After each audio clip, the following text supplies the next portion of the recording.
உலகம் முழுவதும் புதுவிதமான வைரஸ்களுடைய தொற்று நாளுக்கு நாள் இனங்காணப்பட்டு கொண்டிருக்கிற விஷயத்தை தான் நம்ம பார்த்து கொண்டிருக்கிறோம். அந்த வகையில் இப்போ புதிதாக ஒரு வைரஸ் மனிதர்கிட்ட இனங்காணப்பட்டிருக்கு. அதாவது இதுவரைக்கும் பறவைகள், காட்டு நீர்வாழ் உயிரினங்கள் மத்தியில் பரவிய இந்த குறித்த இன்ஃப்ளூயன்ஸா AH5 என்ற வைரஸ் ஆனது மனிதரிடையே இனங்காணப்பட்டிருக்கிற ஒரு விஷயம்தான் இப்போ எல்லோருக்குமே அச்சத்தை வெளிப்படுத்தக்கூடிய ஒரு விஷயமா மாறி இருக்கு. அதாவது அமெரிக்காவில் குறித்த நபரிடம் இந்த இன்ஃப்ளூயன்ஸா AH5 என்ற வைரஸ் பரவி இருக்கு. அதாவது இவருக்கு இந்த வைரஸ் எப்படி வந்திருக்கலாம், பறவைகளிடமிருந்தே மட்டும் பரவிய வைரஸ் இந்த மனிதருக்கு எப்படி பரவி இருக்கலாம் அப்படி என்று சொல்லி மருத்துவர்கள் ஊகமாக ஒரு கருத்தை வெளியிட்டிருக்காங்க.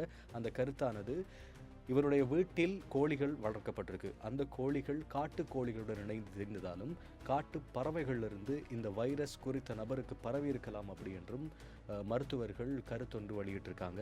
இந்த கருத்திலிருந்து மருத்துவர்கள் சொல்லக்கூடிய விஷயம் என்னென்று சொன்னால், பறவைகளோட, விலங்குகளோட நெருங்கி பழகக்கூடிய மனிதர்களிடம்தான் இப்படியான குறித்த இன்ஃப்ளூயன்ஸா வைரஸ்கள் இனம் காணப்படுவதாகவும், அப்படி பழகக்கூடிய மனிதர்கள் பாதுகாப்பான சுகாதார முறைப்படி இருக்க வேண்டியது அவசியம் என்றும் வெளியிட்டிருக்காங்க.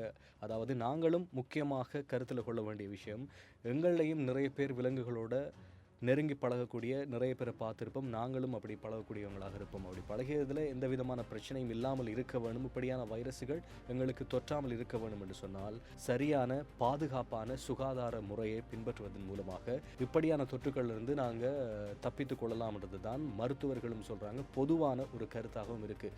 குறிப்பாக விலங்குகளோட எங்களுடைய குழந்தைகள் நெருங்கி பழகும் பொழுது பெற்றோர்களாகிய அனைவருமே கவனமாக பாதுகாத்து கொள்ள வேண்டியது முக்கியமான விஷயம். ஏனென்று சொன்னால் குழந்தைகளுக்கு இலகுவாக இப்படியான தொற்றுகள் பரவுறதுக்கான வாய்ப்புகள் அதிகமாக இருக்கு. அதாவது பொதுவான விஷயம் என்னென்று சொன்னால், விலங்குகளோடு பழகக்கூடிய அனைவருமே சுகாதார முறைப்படி சரியான கவனத்தோட பழகுவது அவசியம்.